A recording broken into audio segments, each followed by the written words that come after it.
Shalom saudara-saudara yang dikasihi Tuhan. Yesus memberikan tubuh dan mencurahkan darahnya supaya kita yang tidak berdaya ini menerima kehadirannya dan mengalami kuasanya yang memulihkan. Salam jumpa dalam program Tuhan adalah Gembalaku. Saudara, sebagai orang percaya, secara rutin kita menerima perjamuan kudus dalam ibadah kita. Menurut tradisi kita, bagi setiap orang yang sudah menerima baptisan, maka ia yang baru bisa menerima roti dan anggur di dalam perjamuan kudus. Mungkin ada beberapa di antara saudara yang menerima roti dan anggur setelah dibaptis pada usia yang sudah cukup dewasa, mungkin karena saat itu saudara baru mengenal Tuhan. Namun buat pengalaman saya waktu itu, ketika saya remaja, saya berpikir bahwa perjamuan kudus itu adalah sebuah kegiatan yang lumrah dilakukan oleh orang dewasa. Dan ketika saya sudah mulai beranjak dewasa, maka saya berpikir bahwa inilah saatnya untuk saya mendaftar kelas katekisasi, dibaptis, dan menerima perjamuan kudus. Setelah saya kemudian mengikuti katekisasi, dibaptis, dan kemudian bisa menerima roti dan anggur setiap bulannya, yang saya pahami pada waktu itu hanyalah bahwa roti ini melambangkan tubuh Kristus, dan anggur itu melambangkan darahnya. Tapi setelah saya belajar lebih jauh, ternyata yang saya ketahui itu hanyalah permukaannya saja. Hari ini kita akan sama-sama melihat kenapa Yesus menginisiasikan roti dan anggur di dalam perjamuan malam sebelum ia disalibkan. Mari kita membaca Alkitab kita yang terambil dari Matius 26 ayat 26 hingga 30 yang berbunyi demikian. Ketika mereka sedang makan, Yesus mengambil roti, mengucap syukur, memecah-mecahkannya, lalu memberikannya kepada murid-muridnya dan berkata, "Ambillah, makanlah, inilah tubuhku." Kemudian ia mengambil cawan, mengucap syukur, lalu memberikannya kepada mereka dan berkata, "Minumlah kamu semua dari cawan ini. Sebab inilah darahku, darah perjanjian, yang ditumpahkan bagi banyak orang untuk pengampunan dosa-dosa. Aku berkata kepadamu, mulai sekarang aku tidak akan minum lagi hasil pokok anggur ini sampai pada hari aku meminum hasilnya yang baru bersama kamu dalam kerajaan Bapa-Ku." Sesudah menyanyikan nyanyian pujian, pergilah Yesus dan murid-muridnya ke Bukit Zaitun. Saudara, mungkin pada saat menjelang Jumat Agung atau Paskah kita seringkali mendengar kisah ini, bahwa perjamuan kudus itu adalah sakramen yang kita lakukan secara rutin setiap bulannya. Bahkan gembala kita pun akan mengatakan kalimat ini ketika kita menerima perjamuan kudus. Tapi melalui perenungan hari ini, saya mengajak kita semua untuk kembali melihat makna dari perjamuan malam yang dilakukan oleh Tuhan Yesus kepada murid-muridnya. Dan bagaimana kita juga belajar bahwa setiap kali kita menerima roti dan anggur dalam perjamuan kudus, secara spiritual kita itu bersama dengan Allah, dan kita itu hidup dalam aman, di dalam sebuah perjanjian yang kekal, relasi perjanjian yang kekal, bersama-sama dengan Tuhan kita. Seperti yang kita ketahui kemarin, bahwa perjamuan malam yang dilakukan oleh Yesus bersama para muridnya, itu adalah dalam masa hari roti tidak beragi dan hari Paskah. Maka roti yang tersedia bagi mereka pada malam itu adalah roti tidak beragi. Biasanya kalau dalam tradisi Yahudi, pada saat mereka makan Paskah, sebelum mereka memakan roti yang tidak beragi itu, mereka akan mengucapkan satu kalimat ini. "Terpujilah Engkau ya Tuhan, Allah kami, Raja semesta alam, yang menumbuhkan atau mengeluarkan roti dari bumi."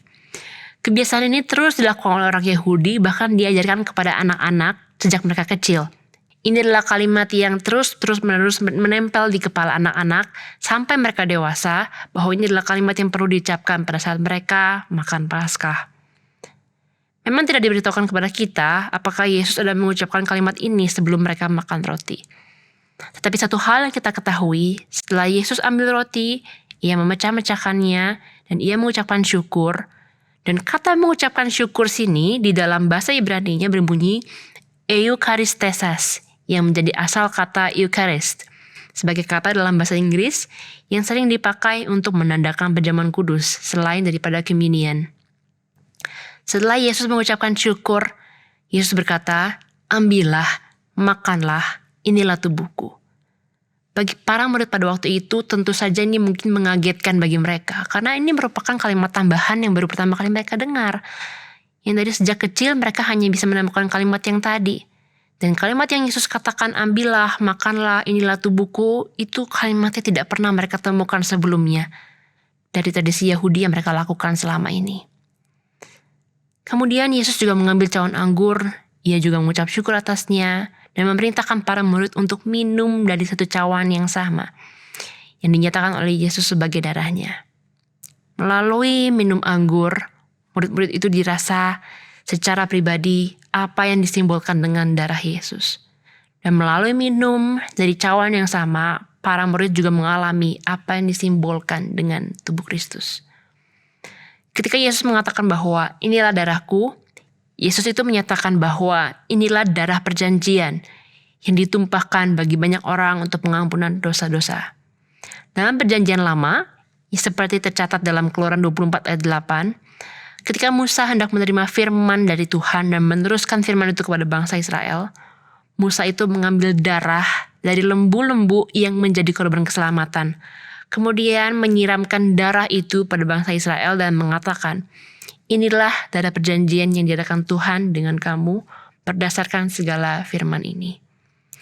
Maka dahulu, darah dari hewan yang digunakan untuk menjadi penanda perjanjian Allah dengan umatnya, sekarang itu melalui anggur yang mereka minum. Allah itu sudah menyatakan bahwa darah Yesuslah, itulah darah perjanjian yang baru. Sehingga melalui kematian Yesus di kayu salib, maka semua umat Allah berada di dalam relasi perjanjian yang baru dengan Allah. Maka saudara, dari semuanya ini, Yesus itu sedang memberikan clue kepada muridnya bahwa roti dan anggur itu melambangkan tubuh dan darahnya yang tercurah untuk membebaskan manusia dari dosa dan mengundang manusia untuk berada dalam sebuah kesatuan, sebuah relasi perjanjian dengan Kristus. Pada saat itu mungkin murid-murid tidak paham. Tapi setelah peristiwa kebangkitan dan kenaikan Yesus telah lewat, barulah kemudian para murid bisa paham. Oleh karena itu saudara, makna dari perjamuan kudus yang kita terima setiap bulannya itu bukanlah hanya sekedar supaya kita tidak melupakan karya pengorbanan Yesus di atas kayu salib. Tapi ini adalah sebuah tindakan mulia dari Allah yang kudus itu, yang mau datang ke dalam kehinaan, supaya kita manusia-manusia yang kotor dan berdosa ini masuk menjadi satu dengan Allah dan menikmati relasi perjanjian yang menyelamatkan dengannya. Saudara, bukankah kabar ini adalah kabar yang begitu melegakan buat kita? Pada saat mungkin kita bergumul dengan dosa, atau bergumul dengan permasalahan hidup kita, baik itu dalam pekerjaan, keadaan finansial, kesehatan, atau permasalahan dalam keluarga.